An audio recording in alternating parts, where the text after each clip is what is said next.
All right, the last section that we have for the actual power supplies and understanding how they work is what we call a PI filter. Now, one of the things with the PI filter is we use them in such a way that I mean, we're not breaking any rules, we're not doing anything wrong with them. This is just how they work. We're taking pieces step by step, working left through right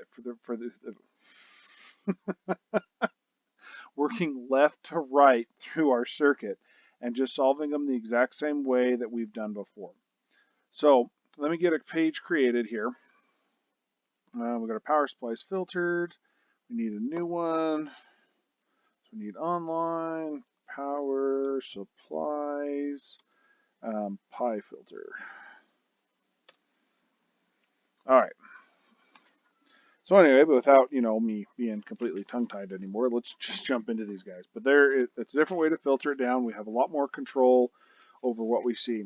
One of the aspects that we're going to be using in this is we're going to be using the concept that we've learned before with our bypass caps, our coupling caps, things like that. So the heart and soul of what the PI filter is we will start, like I said, we're just going to start with what we already know. We don't have to recalculate these again, but they are included. So the first one that we're going to talk about is going to be a half wave. And what we're going to have is the circuit itself looks like this.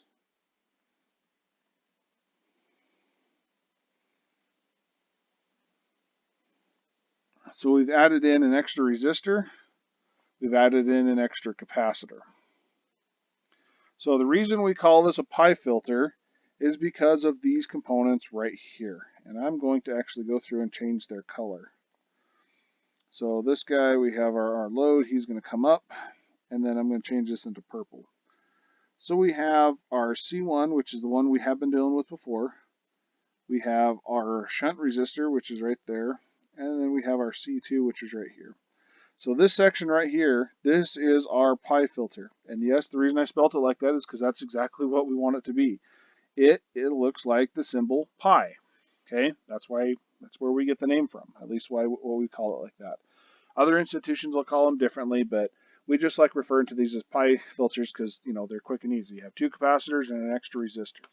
Now the idea behind this is just like with this first cap, it's going to go through and it's going to filter out the voltage. It's going to change our minimum value because it's going to instantly charge, and then it's going to slowly discharge through RS and RL. So a combination of those two guys is what we're going to be after.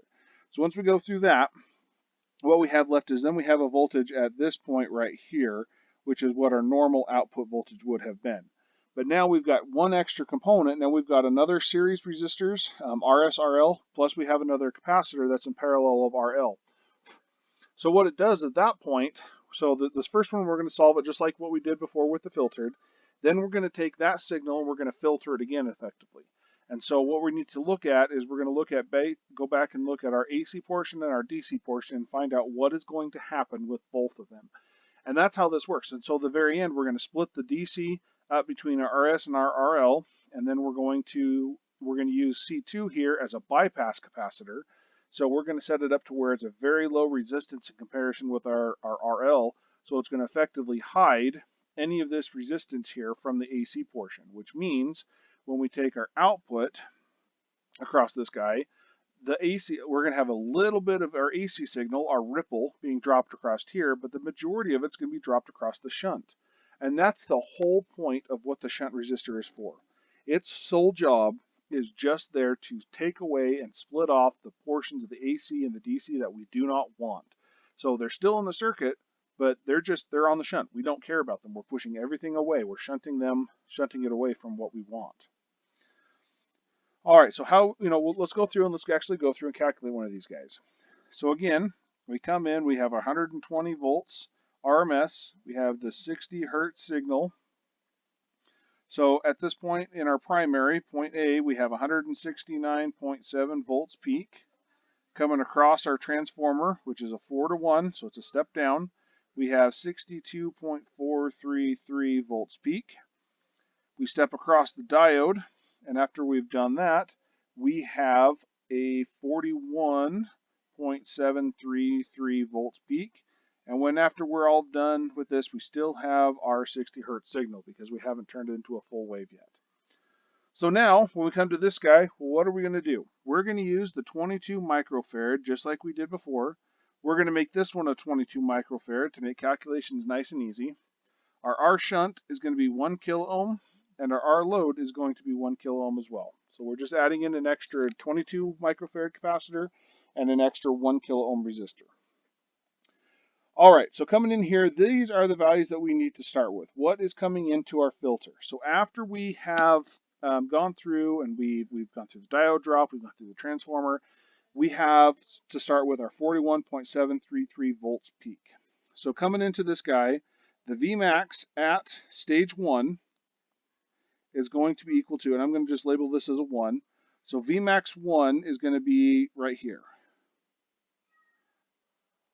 And then when we get to our Vmax, Vmin, like I said, we'll show you this, but Vmax 1 is at this point right here, this node. So Vmax 1, the highest that we can get is 41.733 volts peak at 60 hertz. So what we need to do is we need to find out what our minimum voltage is that this capacitor is going to drop to. So our V minimum 1, same with that, is going to be our VF minus VF minus V initial times the E of negative T over tau. Where again, the V initial is our max, VF is at 0 because it's trying to discharge to 0. T is going to be equal to 16.66 milliseconds because it's 1 over 60. Our tau is going to be equal to the 22 microfarad capacitor of just C1. Right now we're not worrying about C2, we're just going to ignore it because all we're doing is looking at this capacitor, how it's going to charge and discharge. So it's going to charge up instantly and then discharge through these resistors.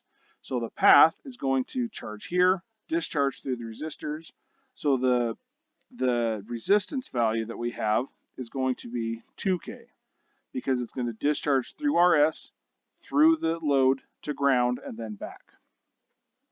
So our tau is going to change just a little bit as well, and that's going to end up at 44 milliseconds. So now we're able to go ahead and calculate what our minimum voltage is going to be so we can see where we're at. So like I said, this first part is the exact same that we've been doing. Now we're just going to take those values that we get and further filter them out one final step. So the Vmin at 0.1 is, so we have 0 minus 41.733 E of negative 16.66 milli over 44 milli. So the V minimum we get at this point is going to be equal to 28.579 volts peak. So now we're going to solve what is our DC portion, what's the AC portion. So the DC portion is equal to the average of our max and our min. So 41.733 volts plus the 28.579. We divide that by 2. The voltage DC we get at this point is 35.156 volts. So we're gonna keep that number, underline it. We're not necessarily going to box it because it's not our final answer, but it's one of our important values. So this is the DC value that's going to go into the second half of the filtering. Our V ripple is equal to the 41.733 minus the 28.579. So our V ripple peak to peak comes out to be a net of 13.154 volts. So it's still quite a lot of voltage coming across this thing that it's going to be changing. So our 35 volts is going to be going up and down a total of about 6.5 volts, 6 and 3/4, something like that.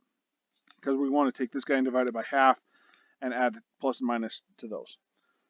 So now with that being said, we now have our DC portion, we have our AC portion. So now the next step that we have coming into after we've solved for this voltage, so now C1 is done, we're done with it. Now we have an AC voltage and a DC voltage across the rest of the three components.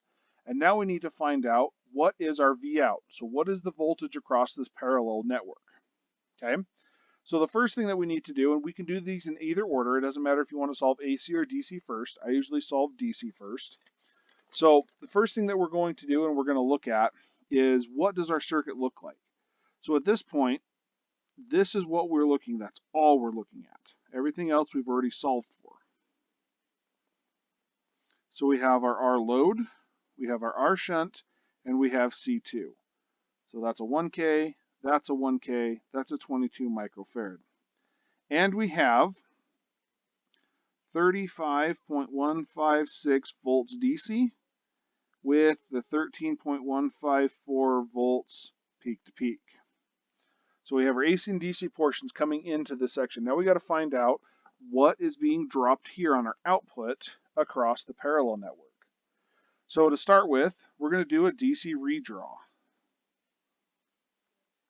Okay, so what is our DC signal going to see? Well, when it comes out from this point, out of essentially its power supply, its power source, it's connected to R3, our R shunt, and then the next thing it's connected to is our R load to ground, and then it's done. And remember this branch over here with a capacitor is essentially an open to DC once it's charged. And so we don't care about how long it's going to take because we're just going to assume that we've waited long enough, we've turned the switch on, we went and did something, come back, and then this is how the circuit is sitting. So we want to know at this point we have a V out. So the V out is going to be across RL.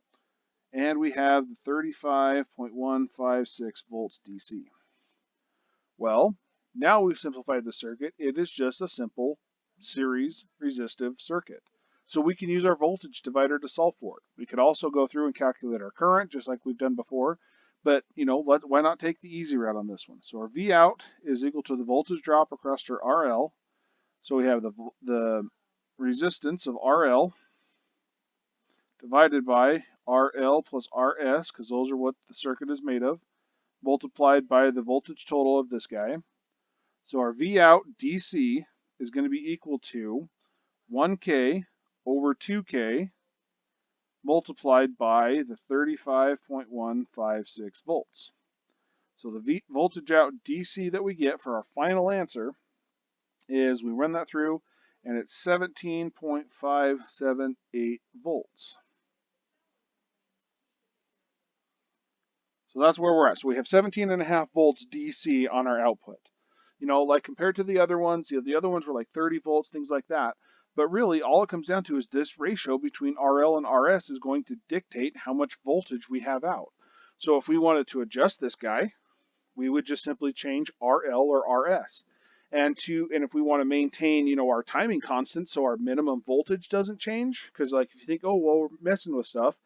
Now, if we come back up here, if we start changing this resistance value, it's going to change this time, which is then going to change this minimum voltage, which is then going to change everything else. And that's true. But the idea behind it is if we want to keep, so we don't have to do anything else and maintain this, we just have to maintain this total resistance value that our capacitor sees, which is 2K. So if we wanted to change this to where we had more voltage out, we keep RS and RL equaling 2K, and we just adjust it. We maybe make RL 1.8K, and we make RS 200 ohms. Now it's going to split a lot different, and we're going to end up with a lot more voltage across that guy. But we've maintained everything that we've done previously.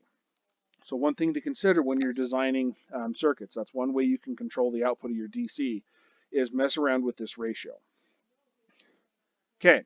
So now this comes the different part. So now that or not necessarily the different part, the more interesting, the additional parts, the steps we have to be careful of, things like that. So, but now we've done that. Now we need to look at our AC portion of the wave, of the signal. So we now do look at our AC redraw. So what we have here is it comes down, we have our R shunt, and then this is going to break down to our load and our capacitor. Now I'm going to leave these guys connected here for just a second, but I'm going to show you something.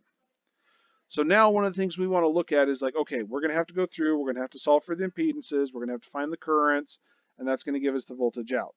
Well, is there any way that we can simplify this circuit?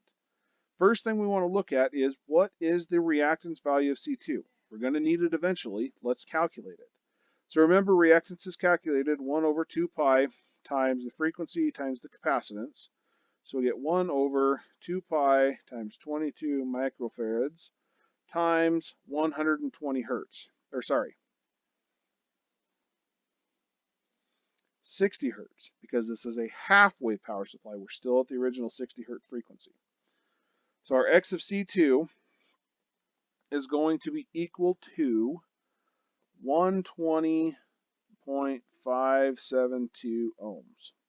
Okay, so now one of the things we want to look at is we have, we have our rules.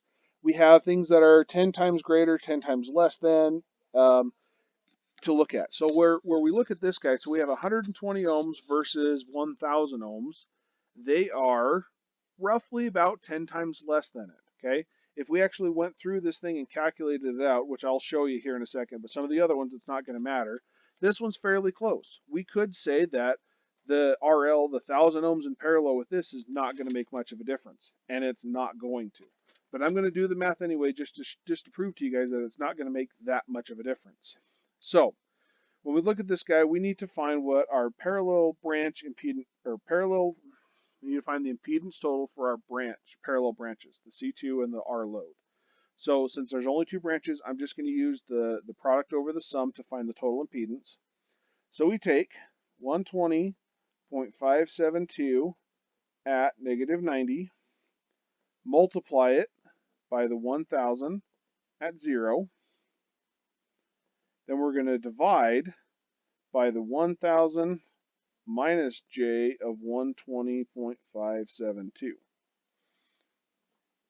This value we need to convert into polar so we can divide later.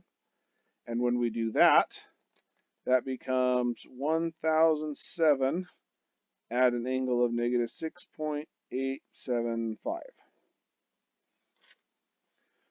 So now we can go through and we can just do the multiplication and then do this division. So we take 120.572, multiply it by 1K, divide that value by the 1,007, and then that's going to give us the magnitude, and that comes out to be 119.734 at an angle. So negative 90 times 0 is negative 90, because you add those together.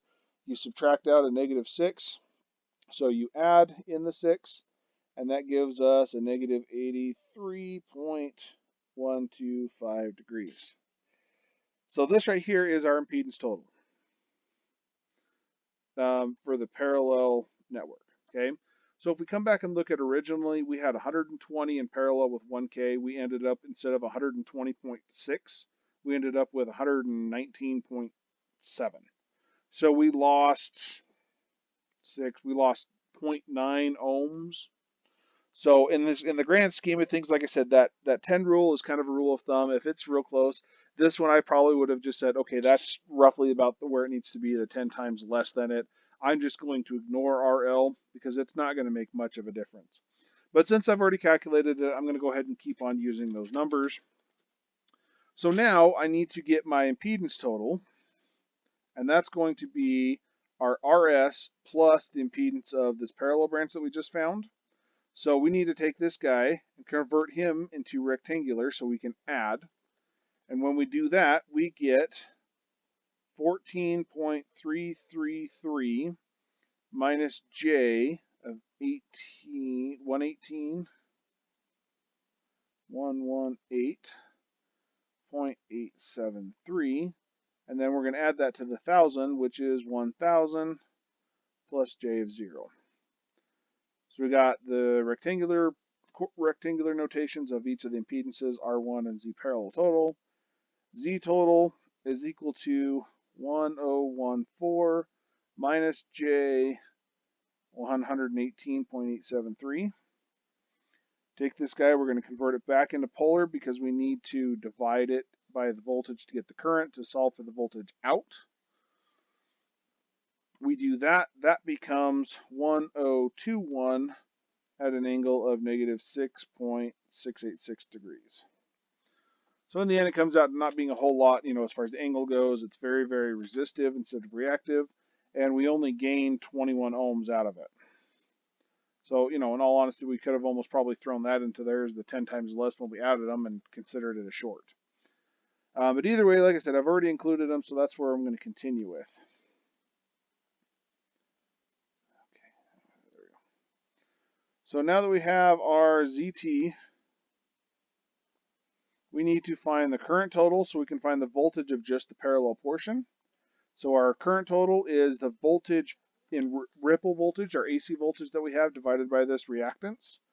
So we have 13.154 volts peak to peak. We're going to divide that by this in reactance, which is 1021, and right now I don't really care about the angle.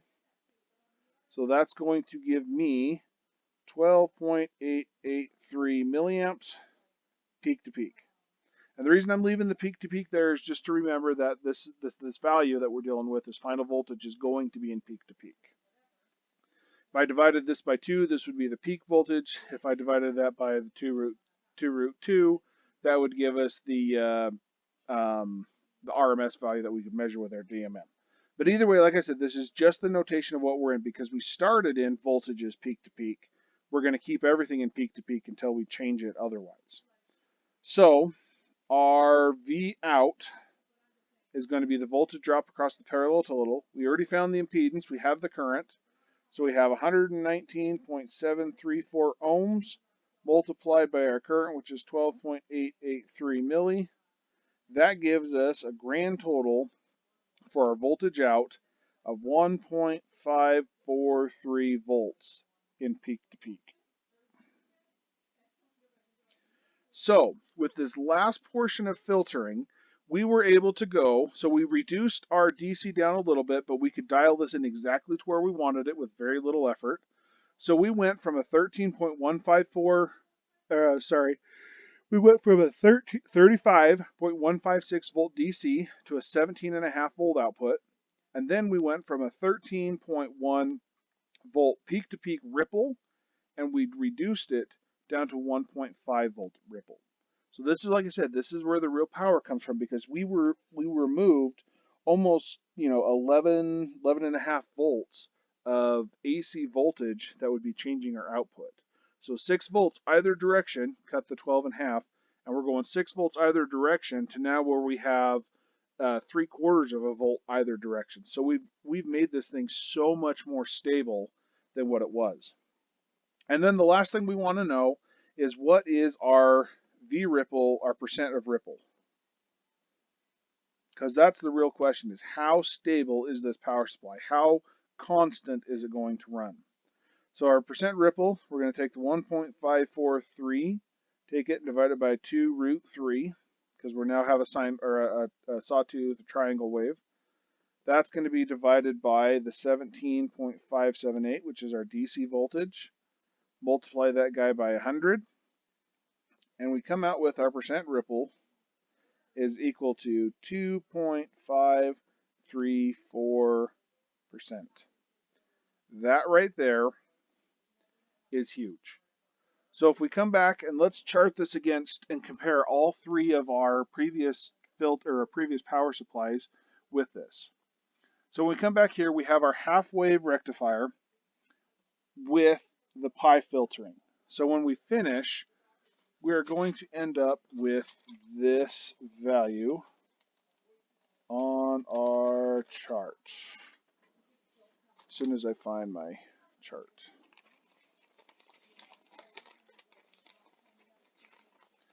That's not it. That's not it. Where did the chart go?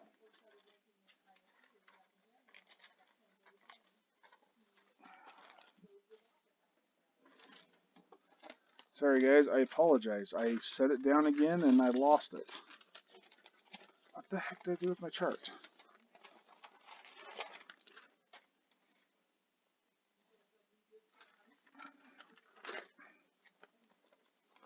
Ah, there it is. Buried it. Okay. So with our pi filter and our half wave rectifier, we ended up with a total of 17.578 volts DC. which we can control and bring that back up to the 30 if we really wanted to. We have 1.543 volts peak to peak of ripple, which translates to a signal of 2.534%. So we have, so right there, just with our normal accuracy that we look for in class. So if we wanted to say we wanted to build a power supply that did 17.5 volts, we already have, just with this base circuit, a 2.5% ripple, which we've said we have 5% variation. So that's half of our allowed variation just for this class right there. And when we keep going, it's just going to get better. We're going to be able to see this thing just start to plummet. Because as soon as you tack on this pi filter on the end, you can start hiding a lot of stuff. And then the same thing's going to go, like I said, with the bypass cap. So if we were to change this guy a little bit so we get this back up to our 30 volts, we would come down here, come back to our circuit, and we would increase this RL. You know, like I said, we put it at 1.8K. We take this 1K resistor, drop it down to 200. Well, that's going to change this DC voltage. It's going to push it up a lot higher.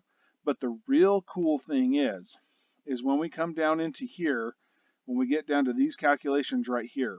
So what we have in this parallel branch, if we increase this resistance value, X of C2 is not changing. So as this goes up and up and up and up and up and up, it's just hiding more and more of that because we only have 120 ohms of resistance in parallel with it. So if one value keeps getting higher and higher, the total current or the total reactance we're going to see of this guy, the impedance, is going to be closer and closer to the 120.5. So we can start throwing more and more and hiding it essentially from the AC to where it's not even going to change these calculations, and we're still going to end up with a similar amount of ripple because we're going to be throwing more and more of it onto the shunt resistor. And so, you know, right here, this is kind of our max ripple that we're going to see, or minimum ripple that we're going to see. It's not going to get much better than this, but, you know, now we can change it when we can completely adjust our DC value, and this is going to stay pretty close to the same, which is pretty cool. So this, like I said, so we have a pi filtered half-wave rectifier. We're going to get about, you know, 1.5 volt peak to peak, and that's going to change a little bit based on your previous values and calculations. But like with this setup, if all we were doing was changing RL and RS, this is going to stay pretty close to the same. It might go, you know, might change a little bit, but not much. So anyway, so that's the values that we ended up with. Let's move on to the next one, which is the full wave pi filtered power supply. So I'm going to change pins again. So we have the full wave pi filter ER power supply. So I'm going to start off the same, just so we can see how it all looks. And just to prove to you guys that we're not doing anything different than what, you know, we're just adding on a couple of components here and there at the very end for each of these stages. We got RL, we got C2, which is 22 microfarads, RL is 1K, our shunt is 1K, and capacitor 1 is 22 microfarads. Coming through with this, we have the 120, 60 hertz, and we end up with the same value. So coming through here, we have the 169.7 volts peak, 60 hertz. We come across to the secondary. The full secondary is going to have the 42.3 volt peak. Each of these portions is going to have 21.167 volts peak because we're using the center tap. And we still have the 60 hertz. And then once we cross through these diodes, there's only one diode drop. So we end up with 20.467 volt peak. But now we're at 120 hertz because we have two peaks happening every, you know, twice as fast as the original signal. So it doubles our frequency. So same thing, what we're going to do is we're gonna calculate what value it goes down to. So remember, our output signal right before we hit this filter is going to look like this. Actually, not quite like that. Like that. And then what it's going to do is this thing's going to go from here and discharge, back up, here, discharge, back up, here, discharge, back up, so on and so forth. So now we're going to calculate our Vmax, Vmin just like what we did before, and then we'll get into the AC/DC redraws. So the Vmax for point 1, so I'll label this right here. This is point 1, and here's our V out. So Vmax at point 1 is going to be the 20.467 volts peak. The V minimum we're going to solve for using the instantaneous cap. So we're going to find out what value does it discharge down to. So 0 minus 20.467. So that's just where it's charging down to, or trying to discharge down to 0. This is where it starts. Times E, negative T, which is now 8.33 milli, because T is equal to the inverse of our frequency.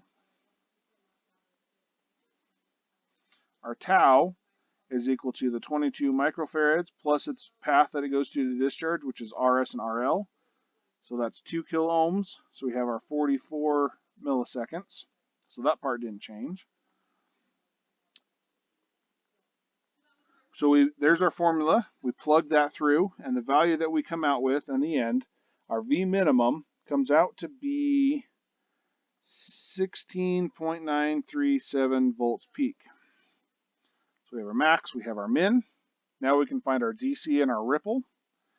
So the VDC at point 1 is the 20.467, so it's the average, 16.937 of our max and min, divided by 2.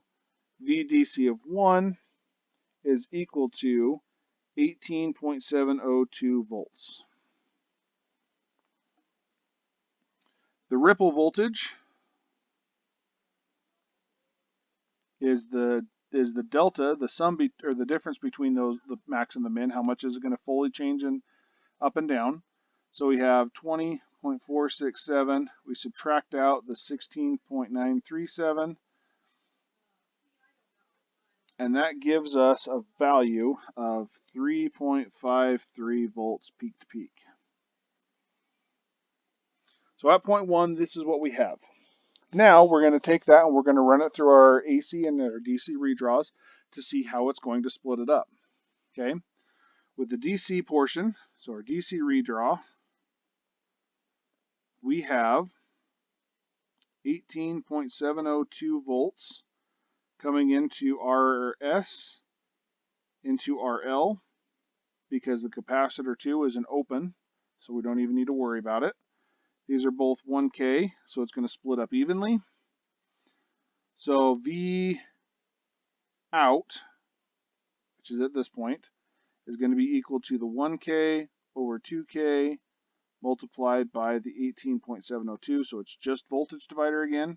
So our V out is going to be equal to 9.351 volts of DC power, DC voltage, I mean. Now we need to solve and find out how much AC portion is going to be on our output. So we have our AC redraw. And again,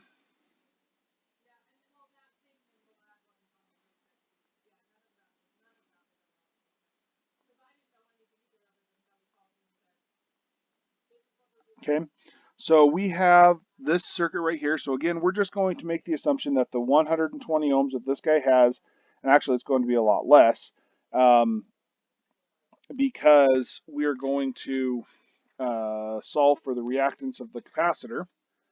And so when we go through this, the reactance of the capacitor, so X of C2 is equal, remember, 1 over 2 pi times the frequency times the capacitance.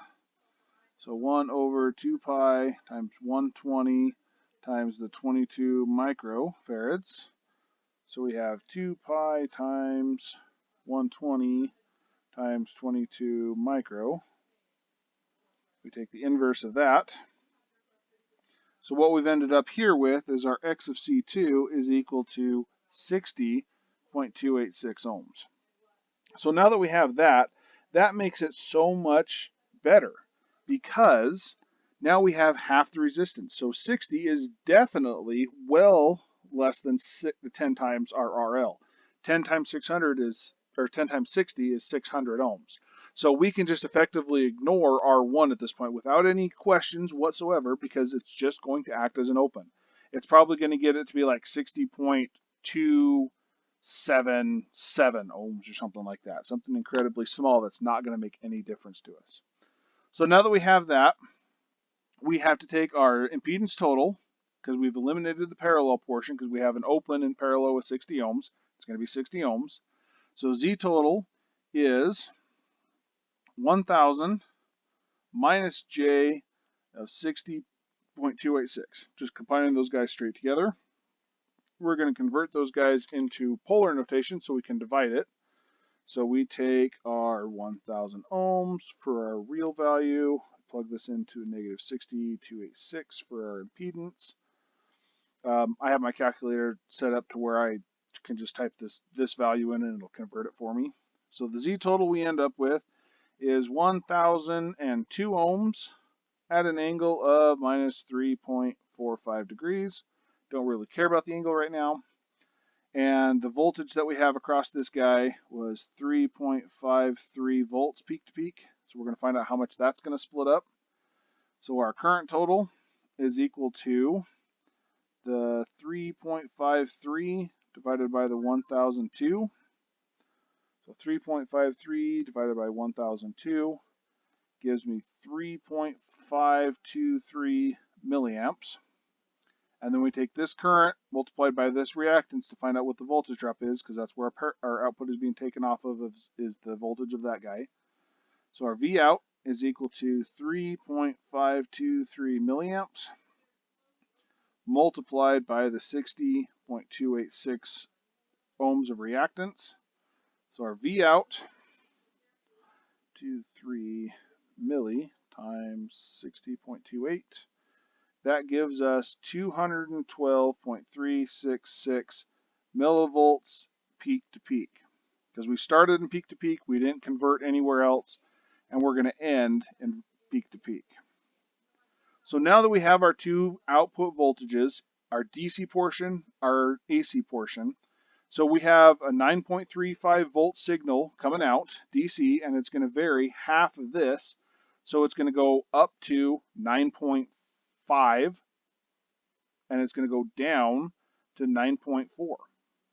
So this thing is actually going to be very stable, and we can show that by the percentage. So we take the percent ripple as the last thing we need to find, which is our stability of the circuit. So we take the 212.366 millivolts, divide it by 2 root 3, and that's going to convert it into RMS. We divide the RMS of the peak divided by our DC, and then we multiply it by 100 to get the percentage. So our percent ripple comes out to be, so that divided by 2 root 3, that divided by 9.351. So this comes out to be 0.65556, we'll round it to, percent. So less than 1% difference of our output, which is pretty dang good.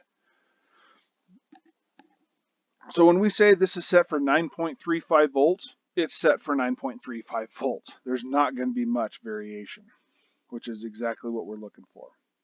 So now we're going to take these guys and we're going to transfer them over to our graph.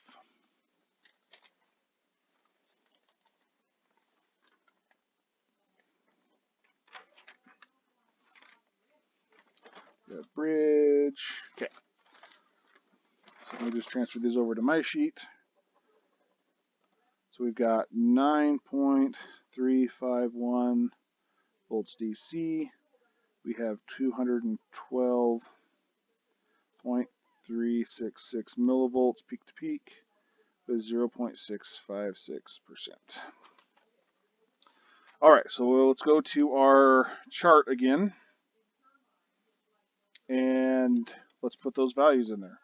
So our full wave pi filtered rectifier gives us a 9.351 volt DC signal, which again is completely selectable between these guys. We just keep the ratio between our shunt and our load resistor the same and just shift the ratio.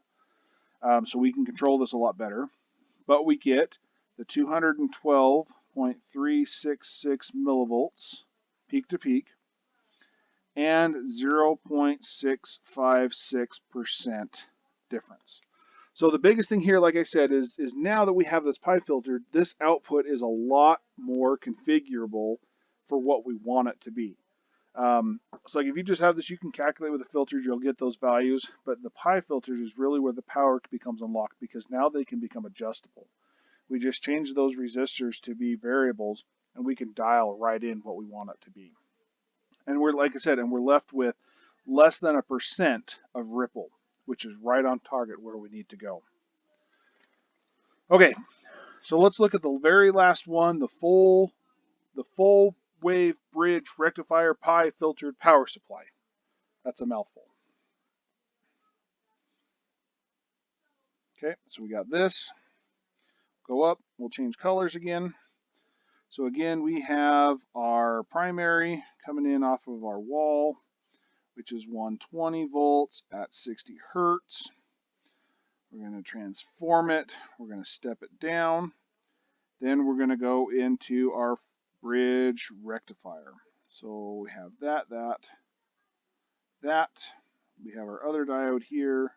We have our other diode here. We have this diode here. And then we go this direction. We have our ground. And then coming out of here, we go into our pi filter. So we have the first round of filtering. We have our shunt resistor. We have our second capacitor. And then we have our load resistor. So now that we have those, and again, we're going to use the exact same values, the 1 kilo ohm resistor for each of the resistors and 22 microfarads for each of the capacitors. So 1 kilo ohm. Okay. So now we're going to, like I said, we're going to go through, we're going to find out what's this first round of filtering taking place. This is going to be 0.1. And then we'll go through our redraws to find out what we get on our output. Because that's all we really care about is what is the output of this guy. So again, we have the 169.7 volts peak in our primary. Gets stepped down to the 42.433 volts peak. It goes through our full wave bridge rectifier, and in turn it goes through 2 diodes. So we end up with a 41.033 volt peak signal coming out. That is our max. So our Vmax, so it's the highest we're ever going to get before we change anything over here. So 41.033 volts peak. We're going to go through this capacitor, find out what its discharge, the instantaneous voltage is when it discharges. So our V minimum, we're going to use the same formula, 0 minus the quantity of 0 minus 41.033 times e to the negative 8.33 milli divided by 44 milli. So our time hasn't changed because we're still at 120 hertz. This tau hasn't changed because that's all we still have is the same two resistors and the same capacitor. The only thing that's different is going to be changing is this guy right here, whatever that max voltage is. So our Vmin, when we run that through our calculator, is going to give us 33.956 volts peak. Then we want to solve for our VDC, which is the average of those two. So 41.033 plus the 33.956 divided by 2. Our VDC1 comes out to be 37.495 volts. And our V ripple is going to be the 41.033 minus the 33.956. So V ripple 1 is equal to 7.077 volts peak to peak. So we're starting off with these two values. Now, like I said, this first part is the same for the filtered and for the pi pi circuits. You guys are going to get used to doing these. You're going to see them more often. You're going to run through these calculations. And so you'll know that if you do this and you haven't changed much, these values are going to come out the same. But as far as the formulas, it's the exact same formulas up to this point that we've done for the filter. So that's nice. Now, the last part that we need to do is take into account the back half of the pi filter. How is this going to split up? So we take this out and we want to do our DC redraw. DC redraw. So again, we're going to have the DC voltage, which we found was 37.495 volts DC. It's going to split between our shunt and our load because this capacitor over here is an open and our V out is across load. And with these guys being equal, we can just take this voltage divided by 2, but I'll show it out for the voltage divider. So 1K divided by 2K, and that's multiplied by the 37.495 volts. So our V out DC gives us a final voltage of 18.748 volts. And again, this is completely selectable by changing this ratio between RS and RL. And if we want to maintain the other value, we maintain that value and just split that up more. Right now it's set at 50%. We could change it to where it was 80-20, 90-10. We could change it so it was 10-90. So 10% of that on our output if we really wanted to. This is where you'll get into in third semester where you have a range of voltages you're trying to get. Okay, so now that we have our DC redraw, let's look at our AC redraw. So we're going to have this signal with 7.077 volts of peak-to-peak signal. Comes here, goes through RS, and then it's going to go through our C2. Because again, remember, C2, the frequency hasn't changed, the capacitor hasn't changed. C2 is going to be the 60.286 ohms for its reactance against the 1K. And then this is in parallel with 1K, 10 times greater. It's an open. We ignore it. Like I said, we're making some of these assumptions just to streamline this math. So this is what we end up with. We have a R shunt plus the capacitor 2. So the Z total is going to be 1,000 minus J of 60.286. We're going to convert that into polar, and then we're going to take our voltage divided by that to give us the current. So our current total, and I'm just going to kind of skip those steps because it's the same as what it was before. So we have our voltage, which is 7.077 volts peak to peak. We divide that by the 1002.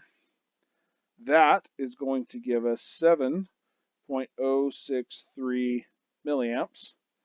And then once we have that, we can find our V out by taking the current, 7.063 milliamps, multiplying that by the 60.286, and that gives us a grand total of 425.8 millivolts peak to peak.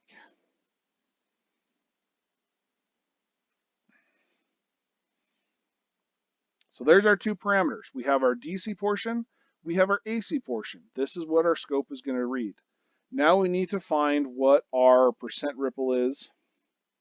And if you've learned anything yet, that the difference between the ripple voltage in our bridge and our full wave rectifiers is nothing. They are the same because they're the full wave versus half wave. That's where that difference is. So the percent ripple is we take the 425.8 millivolts peak to peak divided by 2 root 3, divide that by 18.748, multiply that by 100, and our percent ripple comes out to be 0.655%.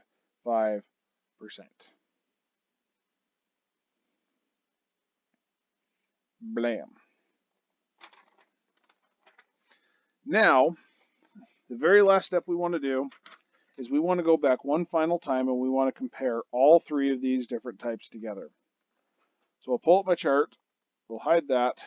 The last value we got was 18.748 volts DC.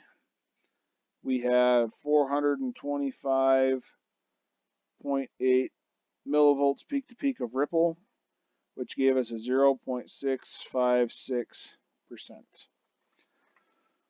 So again, now that we've solved for all these guys, you kind of can see how they work and understanding why. So when we have an unfiltered power supply, we're going to be looking at a huge uncontrolled ripple. We are at the mercy of the components. We're at the mercy of the frequency. We are at, anything could come walk by and change this a little bit because there's no regulation. There's nothing in there that's holding at these values, and it's not going to be very stable. Plus, you can see we have 110% variation for our signal. So that means this thing's going to be going up, it's going to be dropping, going all the way up, but then it's going to be dropping off. So, we have 13.28 volts DC. So we're going to see 13.2 volts, 0, 13.28, 0, which is not going to be good for some systems because there's, like, if we have a signal coming in and that's powering something else, it's going to go see that, especially if it's a digital signal, it's going to see anything over 5 and go, oh, hey, look, we're good. And then it's going to drop off and be like, oh, we're 0. But really we're still turned on. So we're gonna get some of these digital chips are gonna pick up on that. But if you're just going to power, if you're just taking an AC signal and you're gonna run it into power some motor, that might work for you. You don't care about the ripple; it's still gonna run. Okay. So after the half wave, we move to the full wave and the full wave bridge, and that's going to cut our ripple in half just by the addition of an extra diode. It lowers the ability that we have to get to 0. Speeds up the recharge time for the output. Like I said, it makes it a better circuit. Then we move into our first layer of filtering, which is if we just throw a cap on there. When we throw the cap, we can see that our ripple gets cut down by 5 times. So it's 5 times smaller than the ripple is when it's not filtered, just by one little capacitor. And you can change the value of that capacitor to really get this thing filtering. So if you want it to filter harder, you throw in either more resistance or more capacitance. Instead of a 22 microfarad, if you throw in a 2200 microfarad capacitor, you could do that, and then you would see this ripple drop even farther because it's going to take it longer to charge or to discharge, so the value is going to drop less with a longer tau. Then we get into the full wave. And here, this is where we get adjustable. We really see our ripple drop again. And again, this one is going to give us a max of about 17, 18 volts, just based on what we were using. But we can change that up a little bit. But that, this one is not, the full wave filtered power supply is not going to be ideal for getting us large voltages, say over about 20 volts. The bridge circuit, now it's fully adjustable. We can get it a lot up closer to the 45 volts or the 42 volts that we have coming in after the transformer and everything. And we still have the same ripple percentage that we do between the two of them. And that's just because it's a full wave versus half wave. Then the next step is we go into the pi filtered one final time. And again, we drop a factor of 10, really. Around that area. I'm not saying those are hard and fast numbers, but again, we have the same voltage. We can customize it. We can easily change this voltage to match here. We just change the ratios. But the big part is we get the decreased ripple. And right there, once we get into a power supply that's 2.5%, less than 5%, we get over here to that's less than 1% change, 1% ripple. That's where we get into a very high quality power supply. Anyway, so then our full wave, again, it's customizable. We've seen our ripple just drop dramatically, and now we're at 0.6% for both of these guys. And then the bridge circuit, you see just by changing from a full wave to a bridge, without changing any of the ratios or anything like that, we've doubled our voltage output. And you can also see that with any of these circuits. Just from going from a full wave to a full wave bridge, it doubles our DC output. But again, that might not be a good thing. Maybe you don't want that much voltage. Anyway, so the next video that I'm going to have for you guys, we're going to start going through the design. And like I said, what I want you guys to do and to think about is I want you to take this last circuit that we worked on and this bridge pi filtered, and I want you guys to modify it so that we get 33 volts DC out. And I don't care what the ripple is as long as it's less than 5%. So that's kind of the idea. So one thing, like I said, with your homework to kind of look on and to plan for next time, and I'll put these on the notes just so we can see. Grab a blue pen. Actually, I'll grab the magenta one. So I want to take, maybe if my thing will work.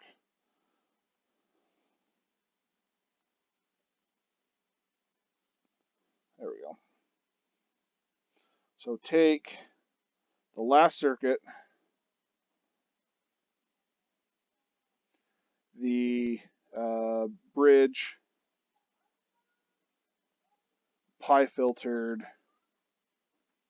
circuit, and I want you to turn it into a 33 volt DC output with less than 5% ripple. Shouldn't be too hard. It should be pretty easy to do it. And then, like I said, what we'll do is in the next few days, we will start talking about how to design these things. Now we're going to take this design real quickly and we're going to change it and put it into a different, give us just a little bit different output, but we're going to maintain everything else. And then we'll go through and we'll go through a couple of designs that, hey, what do I want to build? What can I use to build it? What's going to be my best option? Because there's some that you have that you're just not going to be able to reach the outputs of what we want with the setup we have, like with the going from the transformers and things like that. Because those are the expensive parts. As in a circuit is the transformer. Those are your more expensive pieces and parts to the whole thing. Diodes, capacitors, everything else, resistors, that kind of stuff. Those are cheap. Comparison wise, you're looking at, I don't know, 15, 20 cents maybe for a resistor or a diode, but for the transformer, you're looking at $5, $6, $7, $15 a piece. So, like I said, it all comes down to how can you make this most efficiently and how can you make it the cheapest, and that's kind of what drives that. I mean, not kind of, that is what drives industry, is how many can I make and how cheap can I make them, and then when we make changes and modifications, how cheap can I make those modifications so I'm still getting the profit margins, with not necessarily increasing prices. Or, the thing is, you come up with a new power supply that it just has half the, the filtering capability, so it takes out a lot more of the ripple, and maybe you added in just a couple of pieces. But, at that point, then you could be like, hey, look, we have a power supply that's, twice as good. Now we're going to charge you 3 times the price as the old one, when really you're not putting that much more parts into it. But that's how industry works. Just so you guys are, have some ideas about those. Anyway, that is the end of our power supplies, as far as the theory behind them. Like I said, the next videos are going to be all about design and what we can and can't do, limitations that we have and like that. And then we'll get into the last week of school coming up and getting ready for finals. So again, as always, if you guys have questions, please feel free, reach out, let me know, and stay safe. We're almost there, guys. We're getting through it. We're down to the final weeks. So we will be seeing you guys later.